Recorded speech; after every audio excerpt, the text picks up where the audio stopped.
Welcome to Democracy Now!, democracynow.org, The War and Peace Report. I'm Amy Goodman. Black Lives Matter activists interrupted former President Bill Clinton during a speech in support of Hillary Clinton in Philadelphia Thursday, challenging the Clintons on their support for the 1994 crime bill, which led to a massive expansion of incarceration in the United States. Activists shouted, "Black youth are not super predators," a reference to Hillary Clinton's 1996 comments about some youth. They also held signs reading, quote, "Clinton crime bill destroyed our communities." In response, former President Clinton defended Hillary Clinton's use of the term super predators and accused the activists of defending criminals. Wait a minute. Okay, I heard it. Can I answer? See these other signs? This is what's the matter. I don't know how you would characterize the gang leaders who got 13-year-old kids hopped up on crack and sent them out onto the street to murder other African-American children. Maybe you thought they were good citizens. She didn't. She didn't. You are defending the people who kill the lives you say matter. This comes as Hillary Clinton is facing an increasingly tough challenge by Bernie Sanders in the New York primary on April 19th. Pope Francis has issued a widely anticipated proclamation on family life in which he calls on priests to make the church more inviting to single parents, LGBT people and unmarried couples. He also calls on governments to provide public health care and education in order to support families. Pope Francis did not, however, advance the church's position on a range of social issues, including contraception and the role of women in the church. He also makes a point saying unions between same-sex couples are not marriages. Afghan officials say at least 17 civilians were killed by U.S. drone strikes in Afghanistan Wednesday. The first strike reportedly hit the truck of a local elder who was on his way to resolve a land dispute, killing the elder and 11 others. The second drone reportedly struck and killed 2 people who were collecting their bodies. A third drone strike reportedly killed 3 more who'd come to see what had happened.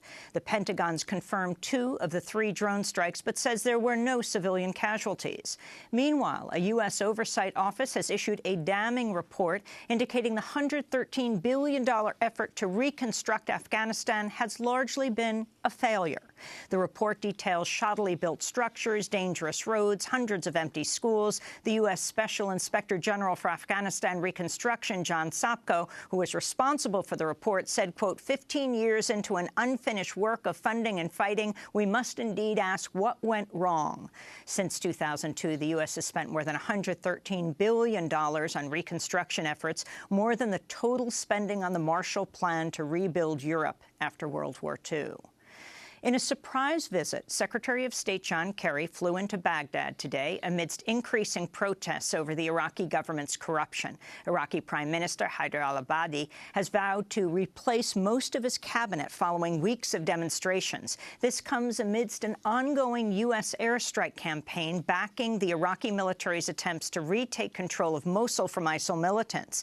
U.S. officials are also warning the Mosul Dam is in dire need of repair and could collapse at any minute.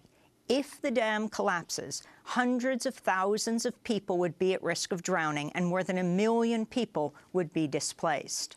In Syria, activists say ISIL militants have kidnapped at least 170 cement factory workers in Damascus, their whereabouts unknown. This comes as the United Nations has delayed the next round of Geneva peace talks until April 11th. The massive data leak, known as the Panama Papers, has revealed the law firm Mossack Fonseca set up more than 1,000 shell companies inside the United States, once again raising questions about the U.S. role as an offshore tax haven. The papers show more than 600 shell companies were set up in Nevada alone.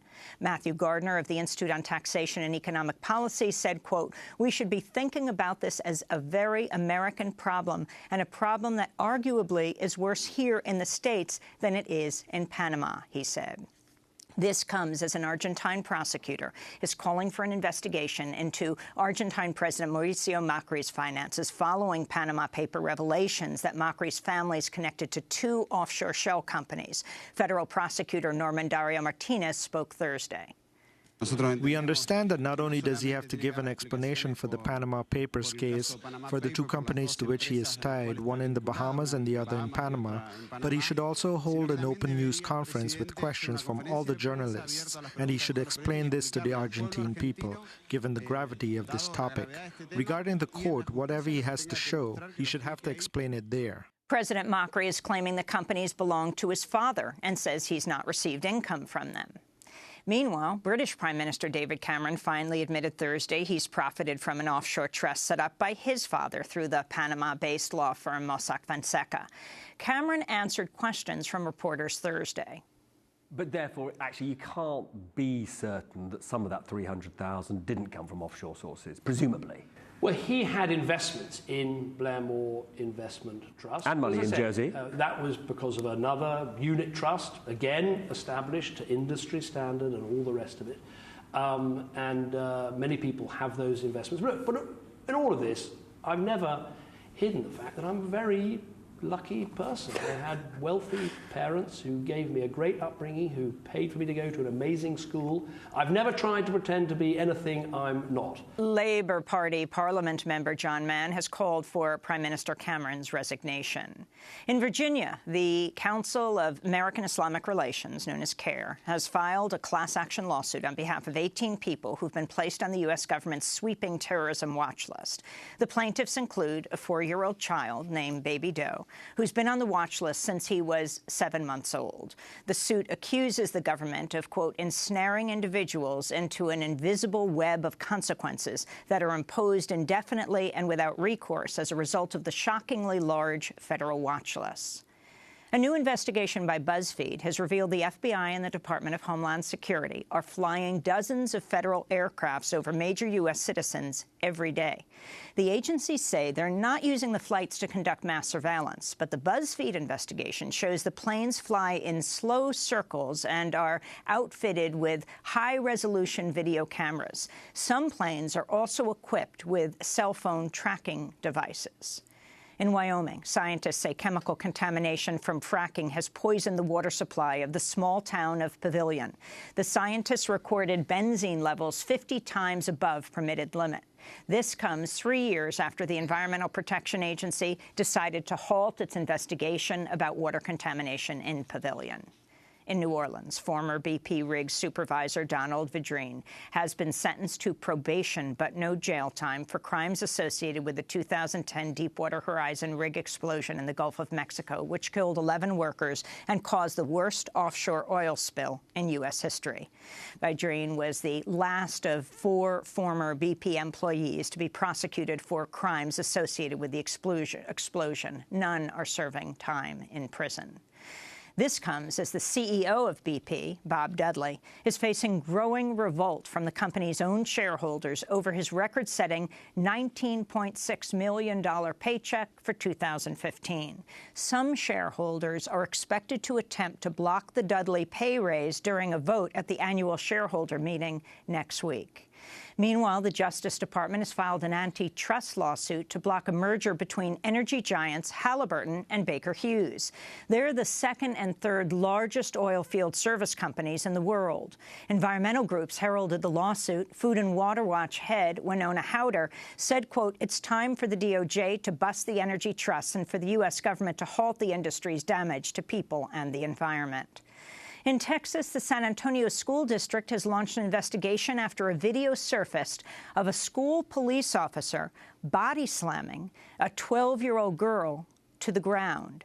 The cell phone video appears to show Officer Joshua Kem lifting up 12-year-old Janissa Valdez and then forcibly throwing her face first into the floor. Officer Kem then handcuffs her hands behind her back. On the video, onlooking students can be heard saying she landed on her face. In Washington, D.C., activists are delivering a petition calling for an investigation into the death of a 16-year-old Palestinian-American teenager, Mahmoud Shalan, who was shot and killed by Israeli soldiers at a checkpoint near the Jewish-only Beit El settlement in the Israeli-occupied West Bank in February. Witnesses said the soldiers continued shooting Shalan even after he'd fallen to the ground and then prevented an ambulance from taking him to the hospital. Israeli soldiers say Shalan tried to attack them with a knife. This comes as the United Nations says the Israeli government has tripled the number of demolitions of Palestinian homes in the occupied West Bank over the past 3 months. The data shows a monthly average of 165 home demolitions since January. On Thursday, Hussein Kabna spoke out after Israeli authorities demolished his home in a village near Jericho. At 9 in the morning, I was surprised by the Israeli police and the army. They came to demolish the structures. So I was very mad. I asked them, "Why do you want to demolish it? I did not get a warning or anything." And he told me, "You are not legal." And new data shows more than 40% of people with federal student loans in the United States are either behind on their payments or refusing to pay entirely, a non-compliance rate that's raising serious questions about the federal government's ability to ever collect on these debts. 1 in 6 people have defaulted entirely. The average student loan debt for last year's college graduates was more than $35,000, making the class of 2015 the most indebted class in U.S. history. And those are some of the headlines. This is Democracy Now!, democracynow.org, The War and Peace Report. I'm Amy Goodman.